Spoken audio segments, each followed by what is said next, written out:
Hi everyone, welcome or welcome back to our YouTube channel English Honors Hub. आज की video में हम करने जा रहे हैं हिंदी बी औपचारिक लेखन का पार्ट एक इकाई 2 का।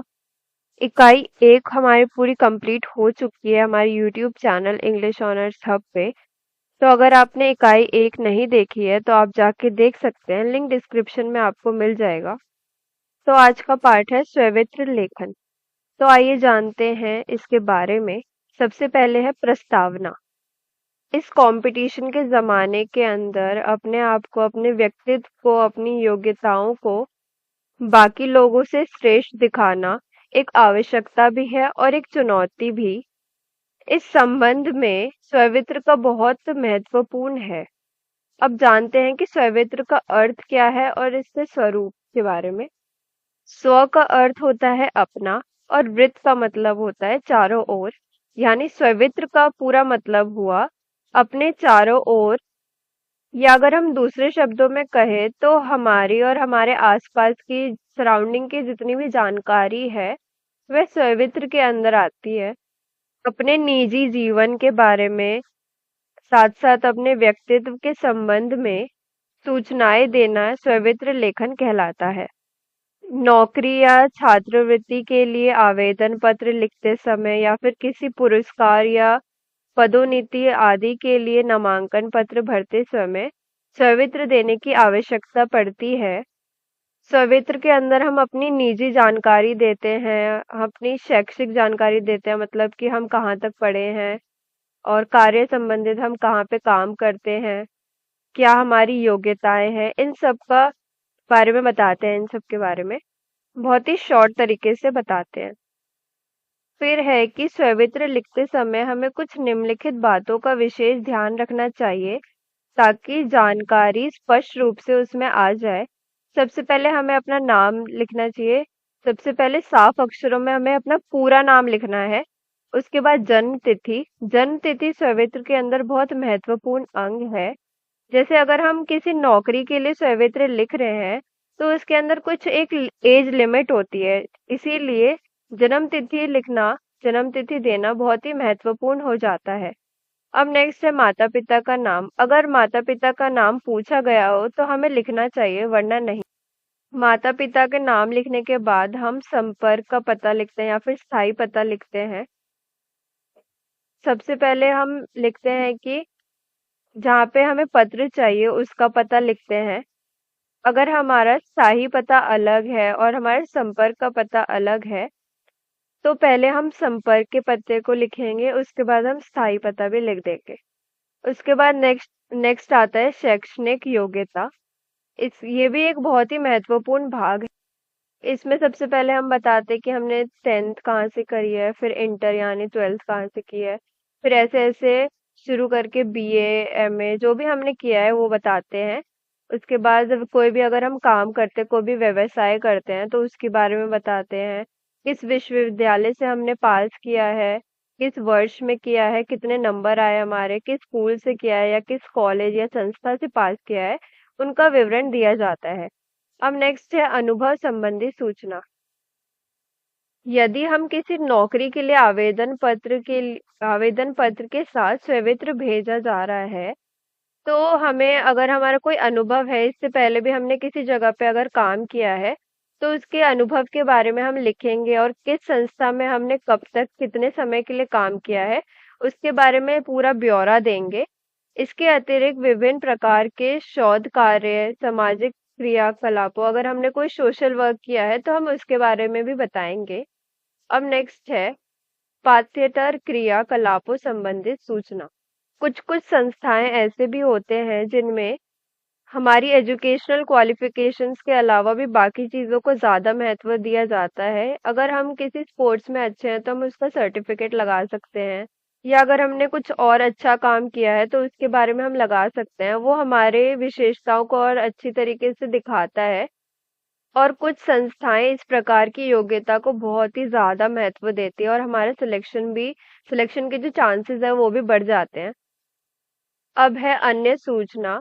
ऊपर जितने भी दी गई बिंदुओं हैं उनकी जानकारी के अलावा भी अगर कोई सूचना रह जाती है तो उसको इस स्थान पे लिखा जाता है अन्य सूचना डाल के। अगर हम विवाह के लिए कुछ स्वेवित्र लिख रहे हैं तो वहां पे पारिवारिक सदस्यों की जानकारी दी जाती है। अब नेक्स्ट है संदर्भ। स्वेवित्र में वही तथ्य एवं जानकारी हमें विशेष रूप से देनी चाहिए जो कि नौकरी प्राप्त करने के लिए सहायक हो या फिर आवश्यकता हो उसकी। बेफालतू की हमें उसमें बात नहीं बतानी या फिर अपने आप को बढ़ा चढ़ा के नहीं बताना है। सवित्र शॉर्ट एंड क्रिस्प होना चाहिए। अब नेक्स्ट है सवित्र के गुण।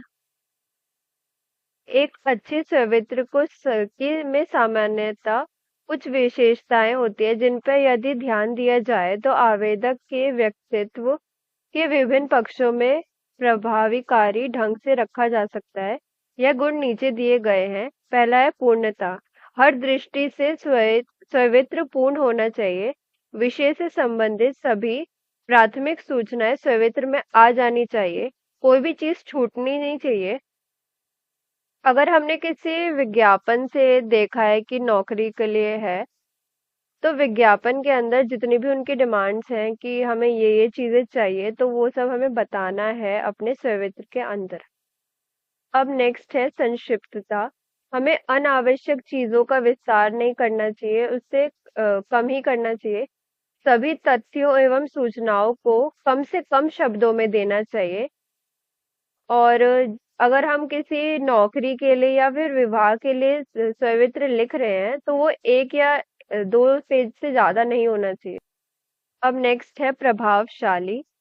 सवित्र के अंदर सभी तथ्यों को इस प्रकार रखना चाहिए कि प्राप्तकर्ता को यह पढ़ने में बहुत ज्यादा प्रभावित लगे। और ये हमेशा सफेद कागज पे इलेक्ट्रॉनिक टाइपिंग या कंप्यूटर से तैयार किया जाना चाहिए। रंगीन कागज से इसका अच्छा प्रभाव नहीं पड़ता।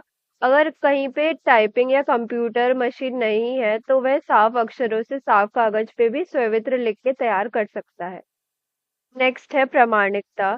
सवित्र में दी गई सभी जानकारी प्रामाणिक होनी चाहिए। यदि किसी कारण तथ्य सही नहीं दिए गए तो सवित्र लेखक को कठिनाई आ सकती है। पांचवा स्पष्ट एवं सरल भाषा। सवित्र के अंदर हमें स्पष्ट शब्दों का इस्तेमाल करना चाहिए और सरल भाषा के अंदर ही सभी जानकारी देनी चाहिए ताकि पढ़ने वाले को ढंग से समझ आ सके सब कुछ। सवित्र वर्ड जो हम लिखेंगे वह बाकी अक्षरों से मोटा लिखना चाहिए, मतलब बोल्ड लिखना चाहिए उसको ताकि वो स्पष्ट दिखाई दे। और बाकी लेटर से थोड़ा उसको बड़ा भी लिखना है हमें।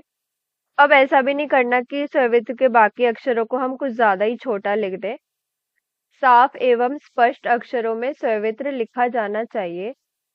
जितनी भी इम्पोर्टेंट चीजें हैं या फिर तथ्य हैं उनको हमें रेखांकित यानी अंडरलाइन कर देना चाहिए ताकि उसको पढ़ने में आसानी हो। सवित्र जब पूरा तैयार हो जाए तो उसे एक बार अवश्य पढ़ लेना चाहिए ताकि अगर उसमें कोई गलती हो तो हम उसको सुधार सके। अब नेक्स्ट टॉपिक है सवित्र के उदाहरण। यदि सवित्र आवेदन पत्र का अंग है तो सभी जानकारी को 1 2 3 करके लिखना चाहिए या फिर अनुच्छेदों यानी पैराग्राफ में बांटकर उसको क्रमबद्ध यानी सीक्वेंस के तरीके से उसको लिखना चाहिए या फिर टेबुलर फॉर्म में उसको देना चाहिए। अब नीचे एक सवित्र का एग्जाम्पल दे रखा है, यहाँ पे देखिए आप सवित्र को बोल्ड तरीके से लिखा गया है। उसके बाद सबसे पहले हम नाम लिखते हैं, नाम के अंदर जो भी हमारा नाम है वो। फिर जन्म तिथि लिखते हैं, माता पिता का नाम, फिर पता। फिर उसके बाद शैक्षणिक योग्यता, हमारी एजुकेशनल क्वालिफिकेशन क्या है। उत्तीर्ण परीक्षा यहाँ पे हम लिखेंगे टेंथ क्लास, ट्वेल्थ क्लास। और जो भी हमने किया है बीए या फिर जो भी है। बोर्ड कौन सा है हमारा, सीबीएसई बोर्ड है या क्या है। फिर उसके बाद कौन से वर्ष में हमने परीक्षा पास करी है वो वर्ष लिख देंगे, 2002 या जो भी है। फिर उसके बाद स्कोर लिख देंगे, हमारे जितने भी मार्क्स आए हैं। उसके बाद परसेंटेज लिखेंगे। फिर कौन से स्कूल से किया है, कौन से संस्था से किया है वो नाम लिख देंगे। उसके बाद अनुभव। अनुभव के अंदर अगर हमने इससे पहले कोई नौकरी कर रखी है तो हम उसका अनुभव भी बता सकते हैं, कौन से संस्था में हमने की है, किस पद पे थे हम उस संस्था के अंदर, कौन से कितने टाइम के लिए हमने वहां पे नौकरी की है, और कुल अवधि क्या है, मतलब हमें कितने पैसे मिलते थे वहां पे, वो बताना है यहाँ पे। और सवित्र हमारा यहाँ पे खत्म हो जाएगा। इतना छोटा सा होता है हमारा सवित्र। सवित्र के एग्जाम्पल के साथ साथ हमारा चैप्टर भी यहीं पे खत्म होता है। आई होप आपको सब समझ आया हो। अगर कुछ भी डाउट हो तो कमेंट में पूछ लेना। मिलते हैं जल्द ही नेक्स्ट वीडियो में। Thanks for watching. खत्म। Bye bye, tata, good bye.